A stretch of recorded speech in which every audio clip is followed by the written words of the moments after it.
Charlie, welcome to the show. Thank you for having me. So there's lots to talk about, obviously, in the world, policy, politics, the media, and you write a lot about that. I guess my first question is, what is the legacy media? How do you define it? Who's included in it? And is it or is it not an insult these days? Oh, man. There's a lot there. I think the way that I would define it, there's the way that I think a lot of people use it as shorthand for like the big remaining papers or the things that they remember, reading in their youth. Is the Atlantic? Oh, the Atlantic's okay. Definitely. I think legacy media. It's I believe 1865 is when it's founded. Like, right. You don't get more of a legacy than that. But I think a lot of people define it as the media that's sort of been around for a long time that's popular. But I would say major newspapers, major magazines, major news stations and cable channels and things like that. But I think I would say a better way to think about that is as media entities that have to really follow a set of standards, right? A kind of a traditional set of standards in terms of not only how they report, but how they publish. And I would say that, legacy media and the phrase institutions, the term institutions are very, tightly wound up in each other. Like a legacy media organization is one that has institutional authority, but also institutional bureaucracy and institutional, structures. At The Atlantic, I have fact checkers. We have, copy editors. We have a editorial apparatus that, that works not only to make sure that we're publishing the most truthful, best written factual content, but there's also just a lot of checks on every individual person in that process to make sure that nobody does anything, reckless in that. And I think that sort of bureaucracy, which takes time to navigate, which is slower than, say, somebody firing up Twitch and just, talking, or even a lot of podcasts where two people can just get together and kind of speak extemporaneously on issues, or TikTok or social media or whatever, or publishing to a Substack. I think that is the sort of legacy media exists in opposition to that, to the newer style of media. And as to whether it's an insult or not, I think to a lot of people it is. And I think it's because of that being bound up in institutions, right? This is a moment of deep distrust of institutions. And so I think that there's that element there. So on this issue of whether or not it's an insult and who owns the term and whether it's pejorative or neutral or something else, when you from The Atlantic or someone from the New York Times hears themselves being called the legacy media, do they feel insulted or not? I think it depends, right? Like I used to previously I worked at the New York Times, so I've been in different newsrooms that you would classify as legacy media. I think to some degree, a lot of people who are in those institutions are there because they're proud of it. They're there because they understand the rigor, right? They understand sort of the mission statement. They connect to the history. I think that's like a really important thing, like something that, I feel, whether I was at the Times or whether I'm at the Atlantic, is this connection to a history of people who have done this work before and really helped document major moments of American struggle, but also just it like the Atlantic is like an archive of the American idea in this way, and it's great to be a part of that, but not to be like a company homer or anything. I would say there's also a frustration too, right, inside of this anti-institutional push. And I know, like, my peers across the media industry who are in these places, like, we do feel frustration, right? Because sometimes these checks that are put into the system, this institutional editorial bureaucracy, makes it harder to compete with this type of news cycle, right? I've been doing a lot of reporting on Elon Musk and the Doge incursion into the federal government, and something that I feel doing that work and sort of painstakingly reporting and checking sources and verifying and going through this procedure, while Elon Musk, kind of kicks down doors and is sending, 21-year-olds into the treasury to look at sensitive information. I feel sometimes like I'm bringing like a spoon to a gunfight, right?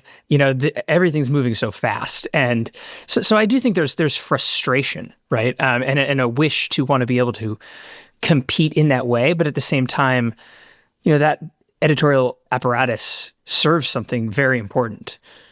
But what's interesting about your description of and defense of the legacy media and the fact checking and the standards and all those other things that you just talked about, when I hear people denigrate legacy media, whether it's Elon Musk or someone else, it seems that the thrust of their denigration is legacy media is biased. Legacy media misses facts. Legacy media covers the wrong things. Legacy media gets it wrong. When ABC settles a significant lawsuit, or when CBS is on the verge of settling a significant lawsuit, it sort of undermines, in the minds of many, this whole regime that you're talking about, which is supposed to make, on that view, legacy media more trustworthy, more correct, more balanced. And yet, when people use the term, I think they're using it to denote the opposite of that. Do you have a reaction to that? I would agree. I mean, and I think they are using it often in a derogatory way. And I would say what I have found really interesting about this moment is that all of those things that I was telling you about, the editorial bureaucracies, right? The stuff, fact checkers, editors, things like that. All of that, is in place, like I just said, to provide a higher quality of journalism. But all of that is used by, especially by people like, let's say, Elon Musk or, sort of the MAGA movement. All of that is used actually against, mainstream media as a way to denigrate it, as a way to show either bias or to, elicit distrust. This idea of editing, I spent a lot of time in the first Trump administration covering the right-wing media ecosystem and all these shock jocks coming sort of up through, Twitter and other places. And they were obsessed with this notion that we are going to live stream everything. We are going to, if we're going to, talk about something, we're going to write it at, 150,000 words. We're going to document. Alex Jones is on the air for, 22 hours a week or something like that, just simply talking. And the idea behind that is we're going to give you something, quote unquote, unfiltered. We're not hiding anything. We're documenting everything. You deserve to know everything. And that is very much the ethos of, say, the internet, right? Information wants to be free. You should be able to find anything you want. And it's very easy then to take that and turn that towards the mainstream media and say, look, they're not showing you everything. They're editing absolutely everything. And that is, I think, reasonable. But to answer your point, I think there are lots of people out there who do feel like the mainstream media is not doing a good job of, let's just say, like, obviously covering Donald Trump or holding Donald Trump to account, right?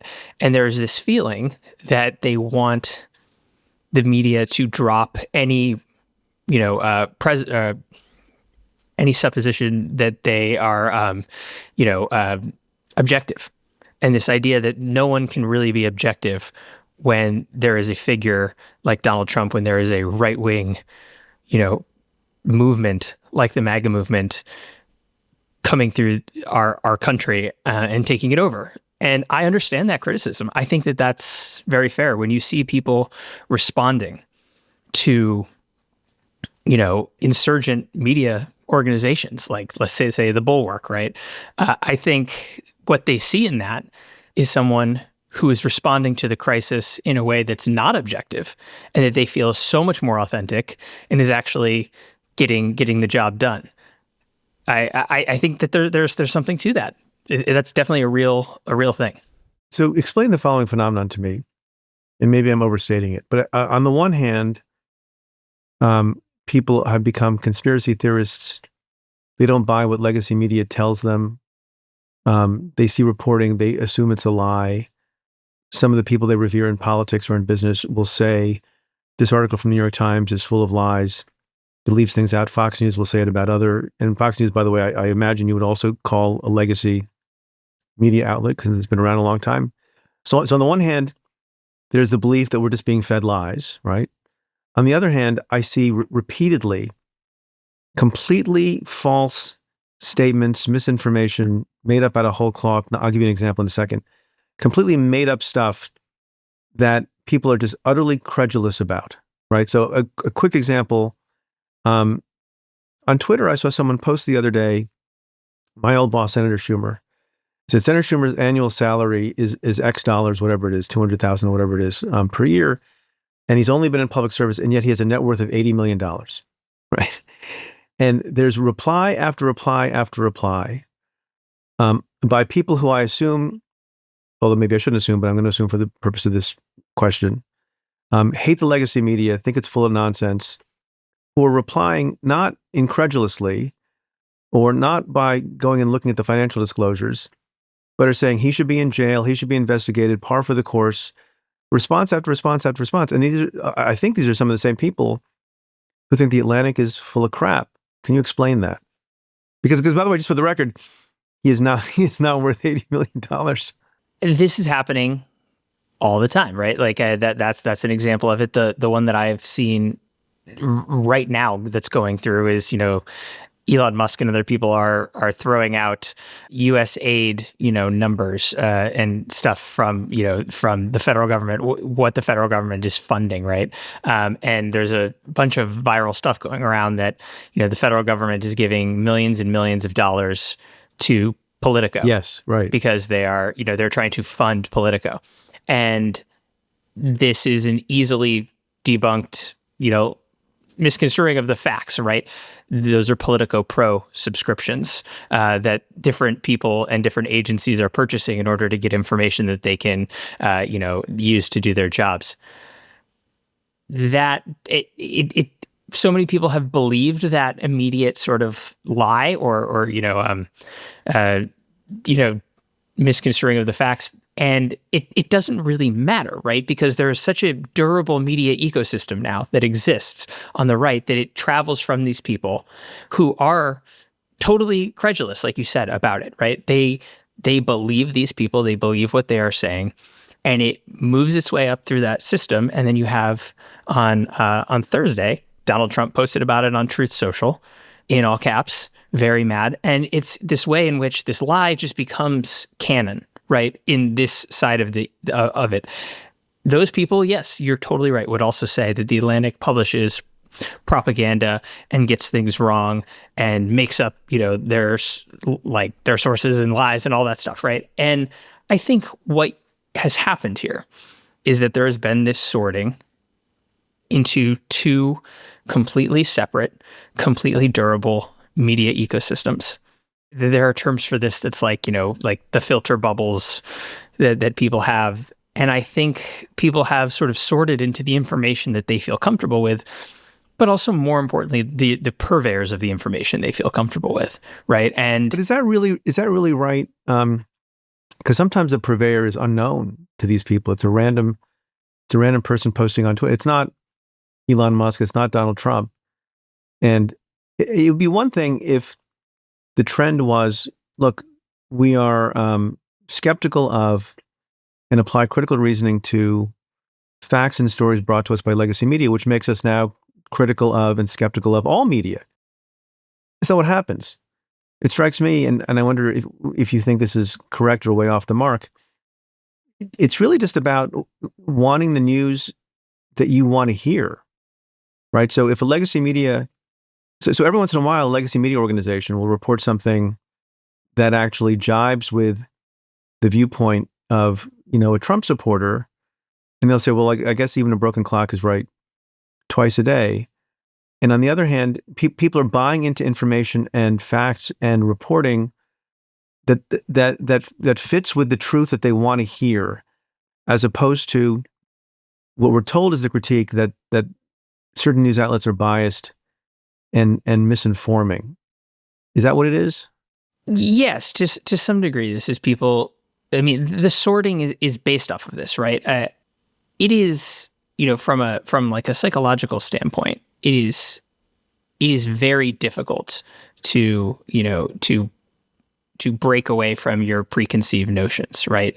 From the biases that you have. It's actually psychologically painful to do that. But not only that, like our information systems and the politics that we have and the culture that's developed around all of that is so very tribal and is so it's not just like the news, it's your interpretation of how the world is and all the people around you who share that. And that's why I use that word, sorting, right? Like if you are someone who has deep, let's say progressive politics or deep, MAGA politics or whatever, right? Like culturally you are forming bonds and relationships with other people around that. It's become harder and harder to reckon with information that's outside of that. When we talk about disinformation, I wrote a story with a wonderful media studies professor named Mike Caulfield, who I've been reading on. Yes, no, I have the piece in front of me. Can I just read you a line from it? Because it's so great. You together wrote, quote, "Lately, our independent work has coalesced around a particular shared idea that misinformation is powerful, not because it changes minds, but because it allows people to maintain their beliefs in light of growing evidence to the contrary. The internet may function not so much as a brainwashing engine, but as a justification machine," end quote. That boggles my mind a bit. And I think it's right. Can you elaborate on that as you're about to? Yeah, absolutely. I'm glad you read it. You saved me from having to describe it. I just used my words to make me sound better than. So I think that this idea of the justification machine is also about this idea that information has been made so readily available, right? We have this expectation that we must be able to access any information, and also this expectation throughout the internet that we have the ability to parse it, right? And that we can understand it, and everyone should respect our intelligence enough to allow that to happen. But what's really happened is, humans are really good at being evidence gatherers, right, to help form their worldviews. And when you live in a world where every piece of information is available at your fingertips, that has changed a lot of our behaviors. It has really sort of supercharged that.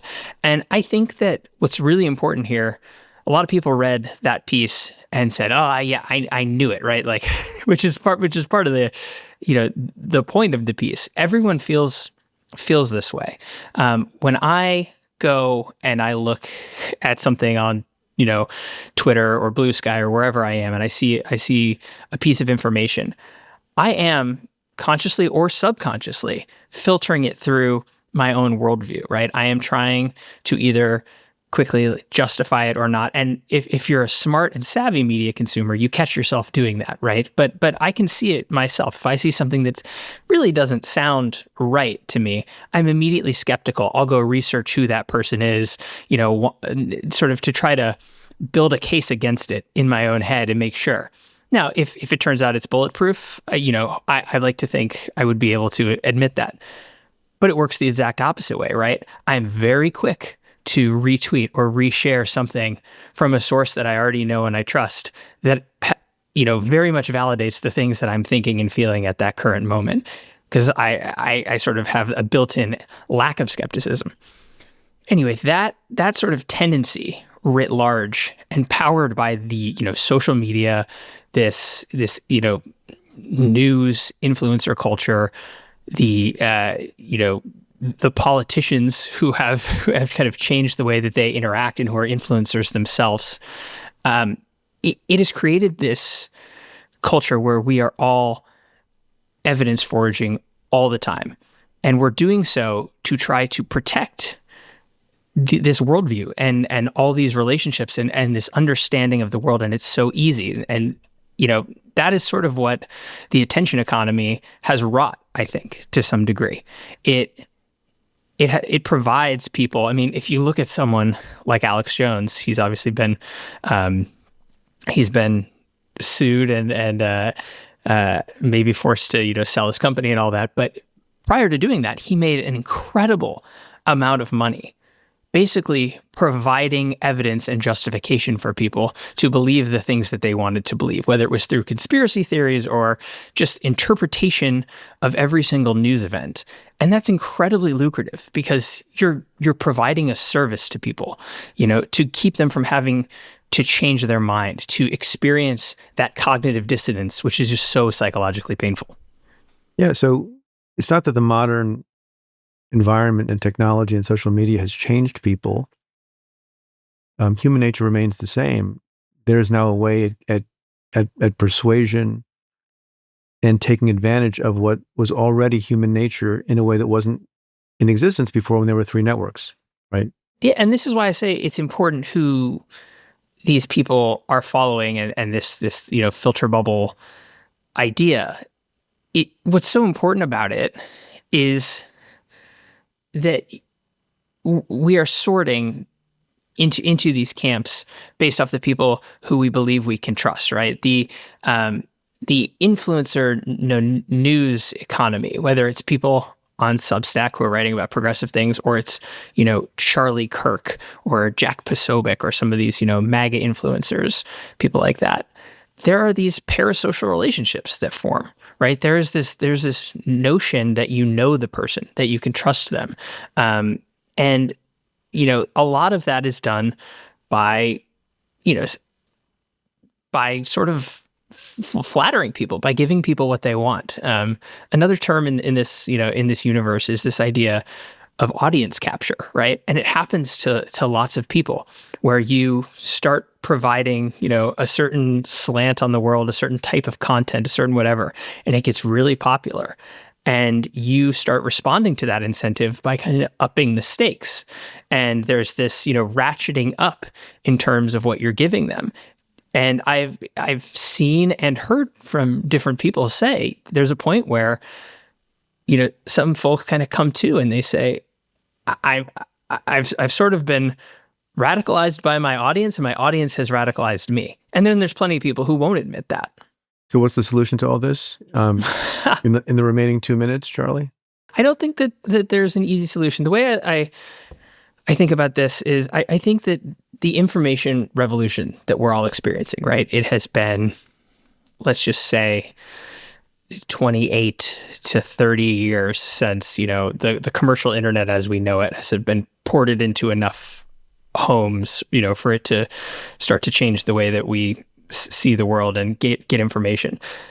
It's an amazing revolution in terms of media technology that is on the order of the printing press or on the order of it's like, I think it's like as big as the Industrial Revolution, right? Like this is a massive societal change. Think about Facebook and the idea that, 2.5 billion people are connected on one platform. There has never been such a connection of human beings on one centralized network in the world. The idea that Facebook is now 21 years old. The idea that in 21 years, we could all adapt and understand and develop cultural norms around all of this is, I think, just unrealistic. I think that we are going to have to spend generations developing these norms, understanding how to talk to each other, understanding what these platforms are doing to us. There's one of the best-selling books in the last year is The Anxious Generation by Jonathan Haidt. And that speaks to a real fear, a real kind of concern that the phones in our pockets are doing things to kids, but everyone sort of feels that. And yet the science around that, the social science, is like pretty inconclusive. So we're grappling with this notion that something has really fundamentally changed, not within us, but in the way that, we react to the information and that we're constantly being bombarded with.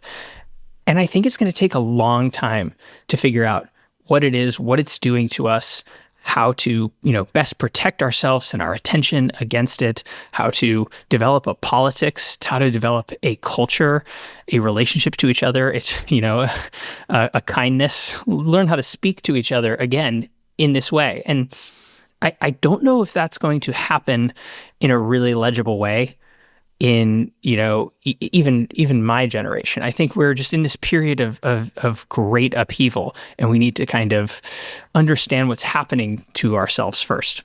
Okay, so on that note, Charlie, I guess the solution I'm going to posit is we will get there one podcast episode at a time. That's right. You're doing it. You're the solution. We're trying. We all are. It takes a village. Charlie Warzel, thanks so much for being with us. Yeah, thank you for having me. Hey folks, never miss an episode of Stay Tuned. Hit that subscribe button now. If you'd like to support our work, consider becoming a member of Cafe Insider. You'll get exclusive access to a weekly podcast I co-host with Joyce Vance and other great subscriber benefits. Just head to cafe.com/insider to learn more and to join. That's cafe.com/insider.